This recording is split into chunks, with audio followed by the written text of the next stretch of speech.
Masih Diki nanti dengan bahasan kita yang luar biasa menarik ya, dongeng untuk kemajuan bangsa. Kita semua akrab angkatan kita satu angkatan enggak ya? Angkatan ya 70 80-an. Sebenarnya sampai sekarang mungkin masih suka diceritain soal kancil mencuri ketimun nggak sih? Standarnya. Ada lagunya ya, si kancil anak nakal suka mencuri ketimun. Ayo lekas dihukum, jangan diberi ampun katanya. Nah, kalau saya boleh potong, itu kan yang kata-kata terakhir itu jangan diberi ampun. Nah, ini kita rubah. Nah, itu gimana ya? Maksudnya kita sudah terpatri dengan seperti itu bahwa yang jahat tuh nggak boleh diberi ampun gitu loh. Itu bagaimana? Nggak perlu kita ajarkan kan hal seperti itu. Maksudnya bahwa ada kenyataan-kenyataan yang salah loh ya yang diceritakan dalam dongeng. Itu bagaimana Kak Iman? Ya, ini juga akhirnya ke persepsi bahasa ya. Orang bilang dongeng sesuatu yang tidak benar-benar terjadi, fiksi, tidak ada, imajinasi. Ada binatang naga itu dari dunia dongeng dan itu tidak pernah ada. Ya, seperti itu ya. Jadi akhirnya kita teman-teman pendongeng ini berusaha menyepakati bahwa dongeng ini adalah teknik saja sebetulnya. Teknik komunikasi terhadap anak secara massal dengan cara menyenangkan. Bagaimana kalau nggak massal? Apakah itu dongeng? Ya dongeng. Dongeng coba. Karena dongeng itu menyampaikan pesan dengan cara menyenangkan itu aja sebetulnya. Nggak perlu harus pakai topeng, duduk bersama menyampaikan sesuatu dengan menyenangkan, itu buat kita sudah dongeng. Jadi bahasa ini kadang menjerumuskan itu tadi. Kita, jangan dengerin dongeng bohongan. Nah, kita sepakati dulu bahwa dongeng adalah teknik aja sebetulnya. Dongeng itu teknik bercerita. Jadi isinya bisa jadi kan benar. Isinya bisa jadi fakta, isinya bisa jadi sesuatu yang benar-benar terjadi tadi siang lalu malam kita ceritakan. Iya kan? Dan dalam satu hari itu banyak sekali yang sudah kita lakukan, yang sudah kita alami, yang bisa kita ceritakan. Iya, betul. Jadi mungkin Mbak Penny, bukan hanya orang tua yang mendongeng untuk anak, tapi anak-anak juga diminta untuk mendongeng kepada orang tua dengan maksud supaya anak-anak lebih terbuka. Betul nggak? Bisa. Karena dengan kasus-kasus sosial, bencana sosial yang sekarang terjadi, ada banyak pedofil, ada bullying dan lain sebagainya. Anak-anak lebih tertutup mungkin ya sama orang tuanya ya Mbak, gimana Mbak? Ya, kembali mungkin karena mereka menggunakan media, mungkin media lain, puppets atau boneka-bonekaan yang ada di rumah, atau as simple as gambar kemudian dia bercerita, itu kan juga mendongeng. Nah, pada saat itu ketika kita mencoba menggali dunia dia dengan cara, Dek, siang ngapain? Itu kayak sense of integrasinya kan kuat sekali. Jangan begitu ya. Betul, tapi ketika kita mencoba mentransferkan itu kepada media lain, anak menjadi lebih terbuka. Seperti itu. Jadi ini cuman setuju dengan Kak Imam bilang, komunikasi. Ini media komunikasi yang hidden, tapi sebenarnya banyak sekali maknanya. Di balik itu ya. Oke, ada Twitter lagi. Kita baca yuk. Twitternya dari Anya Rahmawati. Kak Mia, aku mau nanya, untuk para storytellernya, para kakak-kakak yang ada di sini pernah ngedongengin untuk anak yang berkebutuhan khusus nggak? Makasih. Oh oke. Kak Iman, Kak Yono pernah? Ya, saya pernah. Kita punya satu tempat di mana kita sebetulnya kita juga harus banyak belajar kan. Kita bagaimana menyampaikan dongeng, pesan diterima oleh anak dengan semua anak dengan segala cara dengan jumlah anak yang cukup besar. Jadi di depan 10.000 anak kita pernah mendongeng. Itu juga perlu kebutuhan khusus. Tapi anak-anak yang berkebutuhan khusus tadi, itu kita juga sering mendongeng. Itu anak-anak sebetulnya mendengarkan dengan baik.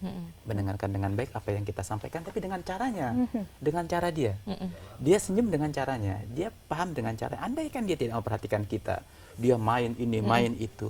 Tapi jangan salah, ada indera lain yang mendengarkan. Kupingnya itu telinga mendengar. mendengarkan. Ya? Andaikan kita yakin dia tidak mendengarkan karena tepukan kita atau hentakan kita tidak dengar, kita punya cara lain, sentuhan.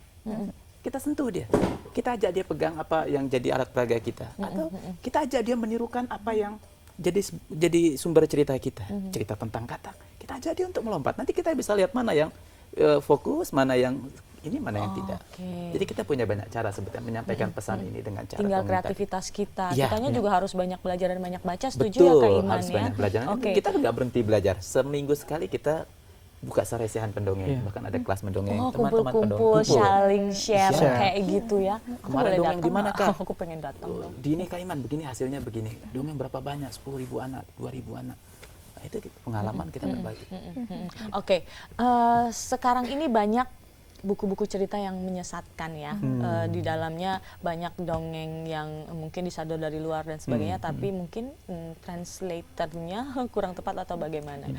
Bagaimana cara kita memilih buku cerita yang bagus, Mbak Penny? Oke, yang pertama ketika kita akan memberikan sesuatu, tes dulu. Gitu. Jadi kalau Kita kita lihat dulu, memberikan, kita baca dulu. betul, mainan kita tes dulu aman atau tidak, buku kontennya kita tes dulu, di screening dulu, dan kembali apa yang baik atau tidak sesuaikan dengan tahap perkembangannya. Ada anak-anak tertentu yang ini kayaknya keberatan deh, ini nanti aja tahun depan. Oh ini sudah cukup oke bagi anak. Dan mendongeng itu kadang-kadang orang tua yang wah ini bukunya bagus lagi diskon tebel, ini bisa bermalam-malam gitu. Tapi kembali kalau anak nggak butuh, yang dia butuhkan cuman gambar tanpa kata-kata gitu. Jadi nggak matching nih gitu. Jadi kembali anak fasenya sekarang apa? Butuh gambar yang berwarna-warni atau kata-kata full, itu nanti disesuaikan. Yang tahu hanya orang tua.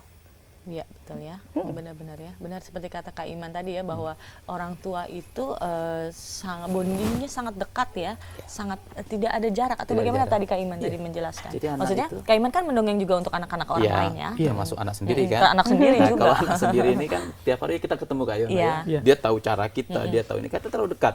Saking dekatnya dia tuh udah nggak bisa ngelihat kita. Dengan gaya apapun dia tahu kita bangun tidur seperti apa, kita mau tidur Iya. seperti apa. Makanya kita cari celah. Cari cara kapan frekuensi otak kita sama anak kita sama. Misalkan ketika kita berkendaraannya, naik mobil, dia di samping kita bisa bercerita. Ada orang nyebrang, dia juga melihat, ketika dia melihat dengan respon yang cukup baik, kita cepat angkat sebuah cerita. Adik tahu, andaikan nenek tadi ada anak yang baik hati, berseragam pramuka atau seragam iya, iya, sekolah, menyeberang, Membantu pasti dia akan menyeberangkan. selamat. Iya, Ini kan pesan sampai, mau tahu nggak ceritanya? Ketemu, kita kemas cerita dengan cepat. Oh harus cepat juga tanggap ya dengan Betul. keadaan di sekitar ya, karena itu lebih real dibanding kita bercerita soal Ya, tadi kancil misalkan, kancil. kancil atau yang tidak diberi ampun itu iya, ya. atau putri dari gunung Iya. apa gitu ya. Oke, berarti balik lagi ya, kita harus punya banyak referensi ya Mbak Penny ya. Kita Betul. harus banyak baca ya. Jadi Oke. kembali, ini salah satu komitmen menjadi orang tua. Ketika kita komitmen untuk memiliki anak dan sebagainya, ini komitmen seumur hidup. Yang belajar bukan hanya anak, tapi orang tua. Karena kembali kita adalah role model bagi anak. Gitu. Kita harus beberapa langkah lebih cepat daripada anak. Anak butuh apa, kita harus sediakan.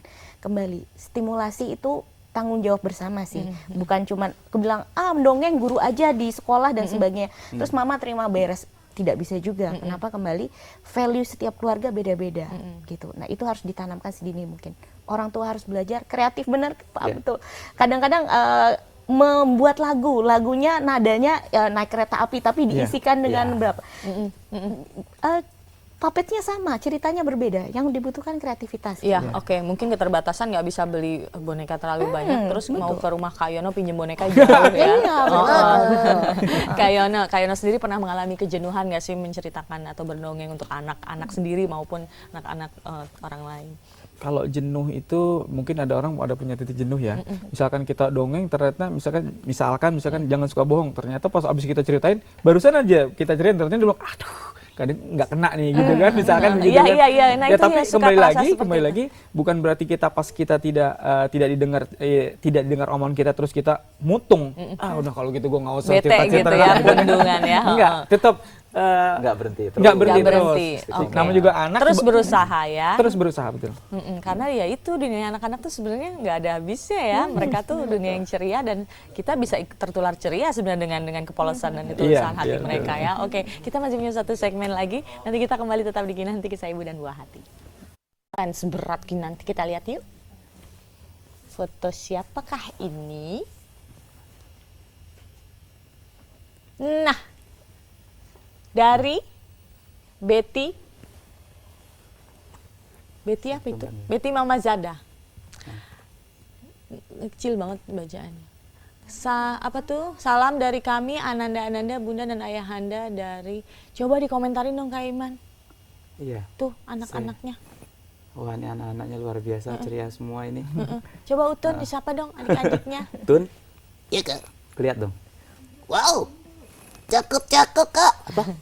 Cakep. Oh, cakep-cakep. Pasti anak soleh. Oh iya, anak soleh. Bukan. Bukan. Iya, anak soleh itu. Solehah.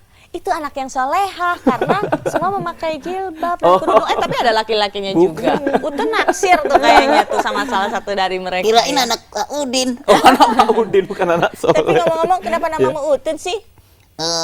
Nggak tahu kakak yang ngasih tahu. Kak, kenapa? Nggak tahu, orang kamu kan milih itu. Oh iya. Katanya orang Utun. Iya. Aku malu ah. Oke, Kak Iman biasa menceritakan kepada anak-anak itu bahasa yang baik atau justru bahasa anak-anak supaya mudah diterima sama mereka? Bahasa anak-anak. Bahasa Kita pakai anak-anak. bahasa anak-anak. Bahkan mereka ada dunia anak-anak yang kalau suka bercandaan, ngikuti bahasa film, bahasa sinetron yang suka mereka lihat gitu. Itu untuk counterfocus, narik perhatian mereka itu kita pakai. Kita pakai. Misalkan dia lagi senang salah satu film kartun apa gitu ya, kita tiru ketawanya. Atau Ayo kita tangkap ubur-uburnya. Nah, itu kita SpongeBob. coba Ya. kita Oke. coba tarik itu dengan cara mereka. Jadi bukan cuma suaranya, tapi kita masuk ke dunia apa ya sekarang di tempat dia. Yaitu tadi yang saya bilang, dia ada di daerah mana, lokasi mana, mainnya apa, kita masuk. Jadi kita ada di dalam mereka. Kalau kita udah masuk ke dunia mereka, udah aman. Dengan sangat mudah Dengan ya. sangat mudah. Tapi kalau kita siapa, kamu siapa, Anda posisi di sini, saya posisi di sini, wah itu ngomong apa aja nggak bakal masuk kita. Oke. Kita masuk dulu. Iya, baiklah. Mbak Penny bisa tips dong 1 menit aja. Waktu kita nggak banyak, silahkan. Oke. Bagi orang tua yang ingin merasa bonding dengan anaknya, please melakukan ini karena ini murah, efektif dan bisa membuat banyak hal dalam hidup masuk dalam satu waktu yang bersamaan. Oke, jadi cara kita menularkan cinta adalah dengan hal-hal seperti ini ya. Dari Kak Iman sendiri mungkin ada masukan, silakan Ya, untuk dari ibu-ibu saya. di rumah. Bunda, berceritalah dengan cinta, mari kita tanamkan pribadi dan akhlak mulia untuk anak-anak. Lakukan itu dengan cinta, dengan hati. Oke, Hafiz mungkin ada yang mau disampaikan untuk ibu-ibu di rumah? Ibu-ibu, ingat ya, Mau ngomong apa? maksud aku sayangilah anaknya, jangan dibullying gitu. Wah, nih Hafiz kayak suka dibully nih. Malu dia. Iya aku malu.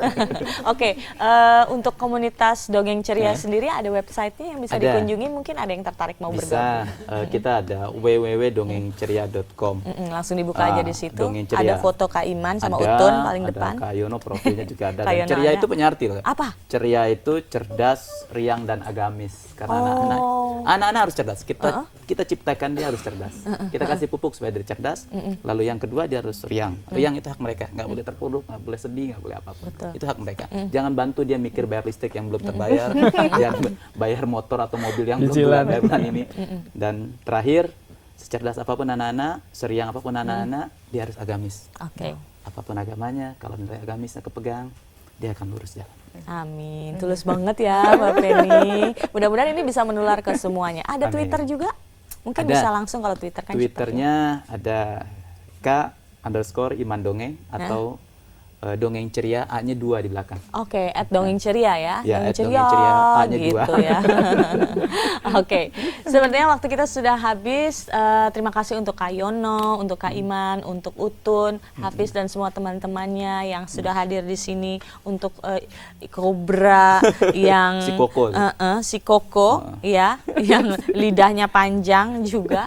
Terus Mbak Betty, Mbak Penny, terima kasih banyak sudah hadir di sini. Nanti kita undang lagi ke sini ya. Berarti kita semua setuju bahwa dongeng ini adalah sebuah media yang paling mujarab ya untuk kita bisa menularkan cinta dan juga kasih kepada anak-anak. Sekali lagi thank you untuk semua bintang tamu aku, semua narasumber. Sambil diminum boleh, aku mau kasih tahu ada majalah Parents Indonesia, Healthy Kids Happy Families, ada banyak sekali informasi tentang tumbuh kembang anak, tentang tips-tips untuk ibu-ibu tentunya ya. Jadi silakan boleh langsung dicari di toko majalah terdekat. Besok hari Rabu temanya adalah merencanakan ulang tahun anak. Wow, anak aku mau ulang tahun sebentar lagi. Aku besok harus nonton karena Intan yang akan membawakan Kinanti. Oke, Mia Kusuma pamit. Sampai ketemu lagi di Kinanti. Jangan lupa setiap hari Senin sampai Jumat jam 8 waktu Indonesia Barat. Tetap di Kinanti, Kisah Ibu dan Buah Hati. Dadah, selamat pagi.